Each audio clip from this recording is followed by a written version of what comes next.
Having a written legal will is important, but more than half of Aussie adults don't have one.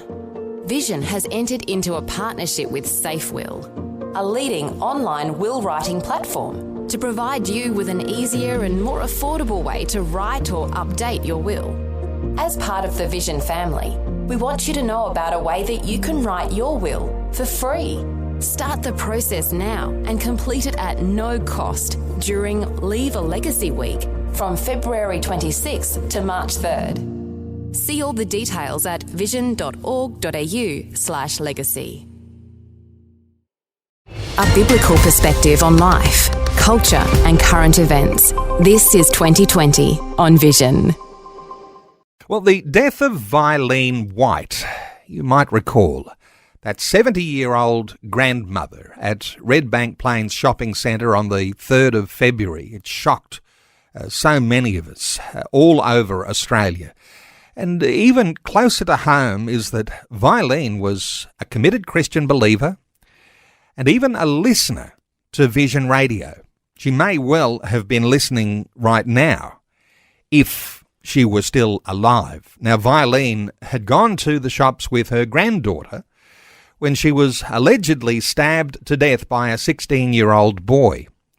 Well, our conversation today doesn't pass any judgments on that specific incident, but it does illustrate, doesn't it, that communities all over Australia are reeling with violence and crime.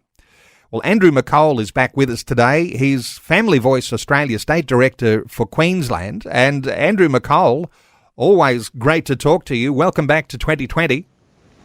Thank you, Neil, and it's good to be back with you again. Andrew, the story of Vilene White, a 70-year-old grandmother, it has touched the hearts of people all around our nation, hasn't it? Well, it has. She was the carer for her blind husband, and they lived with their daughter and 6-year-old granddaughter. And as you were saying, Neil, she'd gone to the shops with her granddaughter when she was allegedly stabbed to death by a 16-year-old boy who was, against the advice of the police, on bail for 3 counts of armed robbery. So then he stole her car.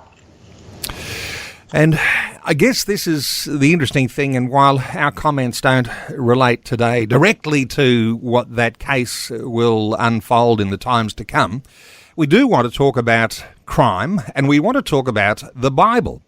And there is something pretty significant to uncover here, and I'm aware of some of the things you've been thinking about. But let's start with, does the Bible tell us how to deal with crime? Let's start with something fairly simple there. Well, yes, it does.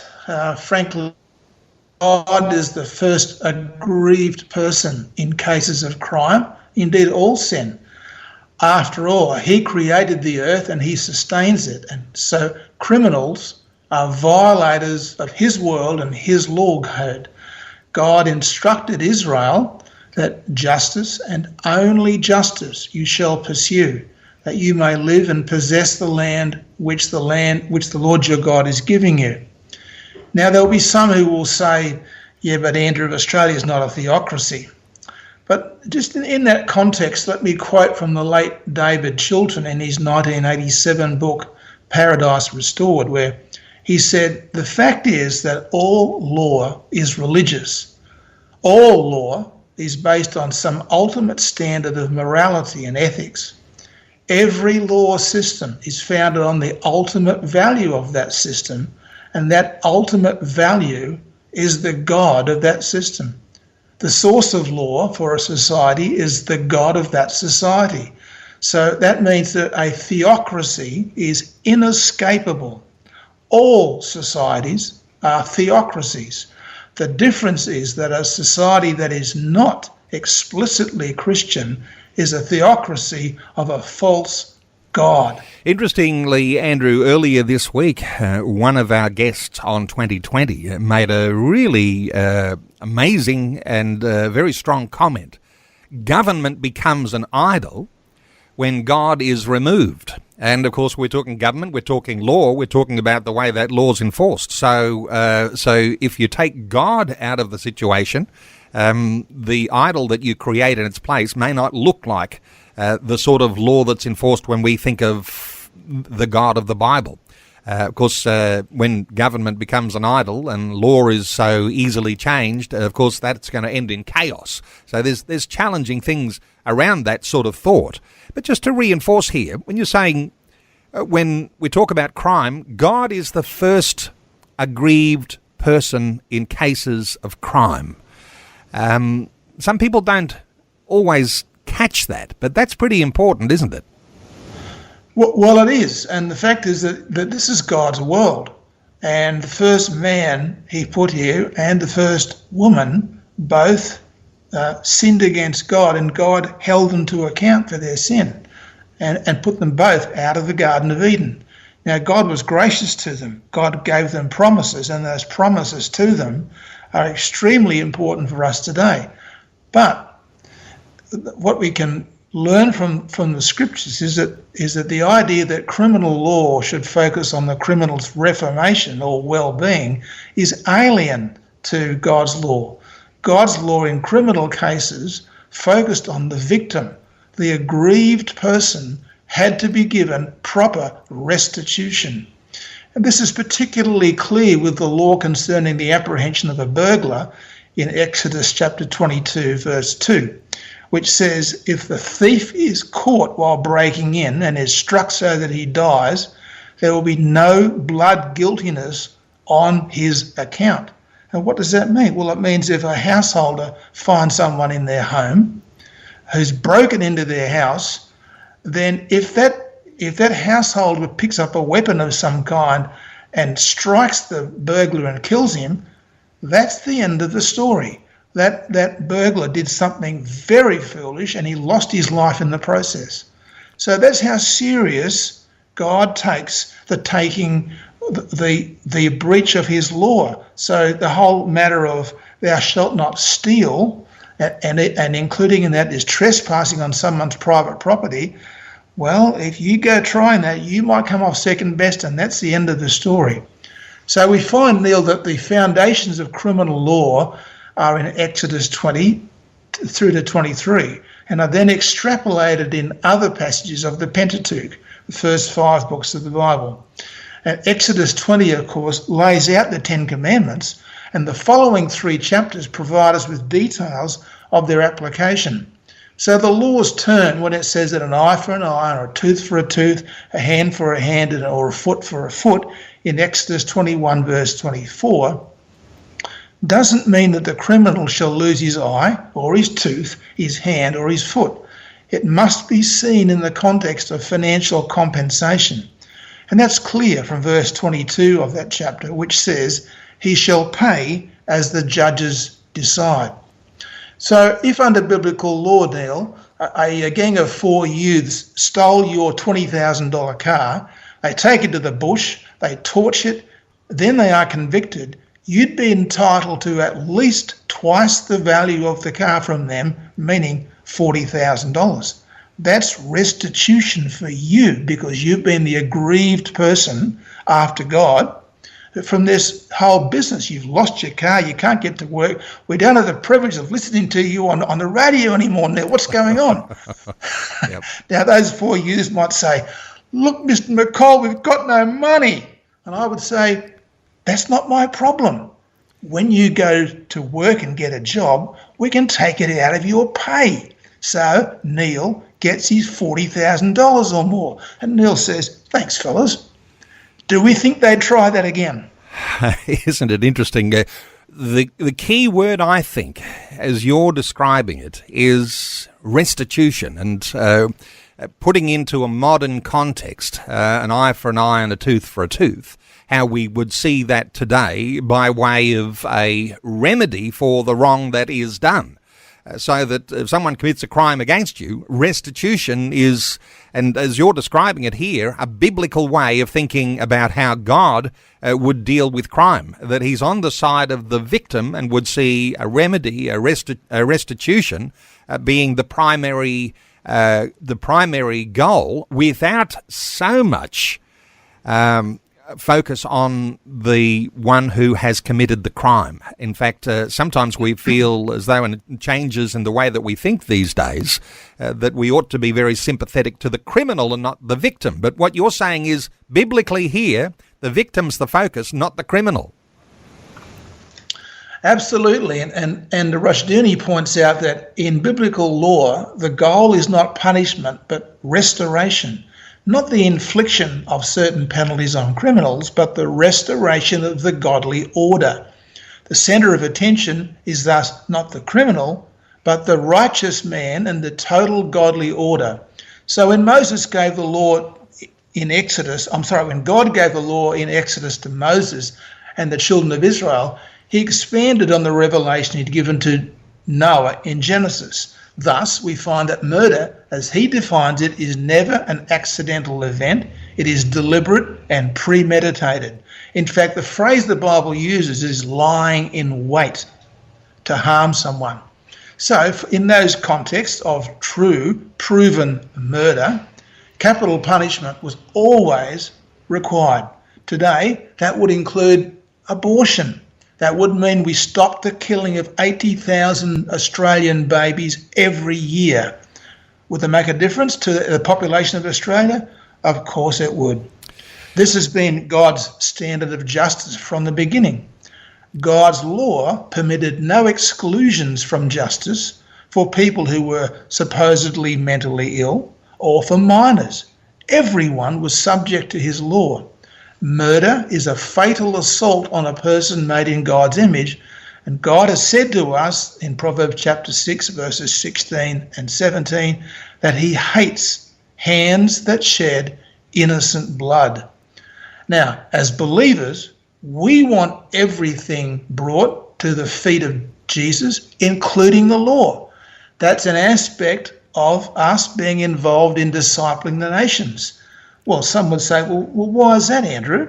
Well, justice is a vital aspect of discipleship. When the gospel came to India, the law for Hindu widows changed. They were no longer tied to their husband's funeral pyre and horribly burnt to death because a man of God by the name of William Carey stood up for them. The Bible tells us in Proverbs 21:15 that the exercise of justice is joy for the righteous, but is terror to the workers of iniquity. So conviction for capital punishment always required multiple witnesses, and criminal slander could be a capital offence, for there is such a thing, as we would all understand, as a malicious witness. Now, as Gary North points out, the death penalty is final. Its beneficial effects for society are twofold. It restrains the judgment of God on society, and it provides a deterrence effect, deterring the criminal from future crime. He dies, deterring other criminals from committing similar crimes, there's the fear of death, and deterring God from bringing his covenant judgments on the community for its failure to uphold covenant law, the fear of God's wrath. So capital punishment is God's way of telling criminals, whether convicted criminals or potential criminals, that they have gone too far in committing certain crimes. It also warns the community that God's law is to be respected. So much to unpack from what you're sharing there, and we won't have time today to do that, but it might be a spark that gets some conversations going, because capital punishment, well, that's one of those things that we don't do that in Australia, and as you're saying, and that capital punishment is a biblical way of deterring the sorts of crimes we're talking about. And when you mentioned murder, of course, we'll recognise, because there were some safe cities that people could go to in Old Testament times, because there's a difference between murder and manslaughter, or the accidental killing of someone to that way of killing people which might be intentional. And you did mention something very, very, very controversial in there, and some listeners might even be confronted by that when you include abortion in that intentional killing of a human being, Yes, you can align that with murder, and so it brings into context, doesn't it? The way when we think about God and crime, the way that he might actually be more embracing of these things than our general populace are here in Australia today. But let me ask you about the church in all of this, because some might think, as you deliver a biblical foundation like that, which is so confronting to today's thinking, some might be thinking, well, what about the church's role in all of this? What are churches being taught? What about the leaders of churches? Don't they understand a biblical response to crime? What are your thoughts here about the church? Well, the church must preach the gospel and see the law of God enforced in society. Furthermore, Proverbs chapter 28 verse 4 tells us that those who forsake the law, God's law, praise the wicked, but those who keep thrive with them. Biblical law is healthy for the community. Psalm 19 tells us about this. It says, "The law of the Lord is perfect, converting the soul. The judgments of the Lord are true, they are righteous altogether. They are more desirable than gold, yes, than much fine gold, sweeter also than the honey and the honeycomb. Moreover, by them your servant is warned. In keeping them there is great reward." So we can and we should firstly preach the gospel, and secondly teach the law of God. It will be a blessing to the listeners. It gives us God's holy standards and God's warnings to stay on the right track and do as he tells us what to do. And it might be wonderful fuel for that water cooler conversation that you might have today at work, or that dinner time conversation when you're talking about the youth crime crisis that's gripping the nation right now, because so many people are concerned about that. So many people have their faith in government as a saviour. And there's a certain way in which the Christian believer needs to be thinking about that when we're voting at the ballot box to see those who are in power and the sort of ways that they'll deal with justice issues like this. Hey, how do we conclude this? We started talking about Vilene White, and we said that the conversation around the Bible and crime is not specifically about Vilene White. But there are all sorts of issues that so many listeners in their own neighbourhoods will have been seeing happening. So many people will have had a car stolen or some sort of crime committed against them, and they're wondering, what's happening? Things falling to pieces in our society. What has God got to say about these sorts of things? How do we wrap things up here? Well, what we know, Neil, is that the death of anyone by murder, and I'm including Vilene White in this context, was an act of wickedness, and criminal behaviour demands a response. Now, what will it be? God's law or man's? Now, as believers in Jesus, we should be saying, deal with criminals the way the Bible commands us. That will mean vast improvements for our society, with greater deterrence for criminality, along with restitution from convicted criminals for their victims. And all of this is an important aspect of Christians discipling the nation, because authority must begin with responsibility. And hey, isn't that a good place to start? Hey, there's so much in today's conversation, and it might spark a few listeners to go and do a little bit more research, a little bit more study, and get into these things a little deeper and discover that there is a godly way of thinking about how we ought to be dealing with crime in our communities. Andrew McColl is Family Voice Australia State Director for Queensland. You can connect with Andrew through the website familyvoice.org.au. familyvoice.org.au. I'll just mention too, Andrew's written a number of books. They Shall Become One, The Significance of the Godly Family, Inherit the Earth, and The Great Christian Revolution, a series of studies dealing with some of the applications of the Christian worldview. Andrew McColl, thanks so much for another great update today on 2020. Always a pleasure, Neil. Thank you. Thanks for taking time to listen to this audio on demand from Vision Christian Media. To find out more about us, go to vision.org.au.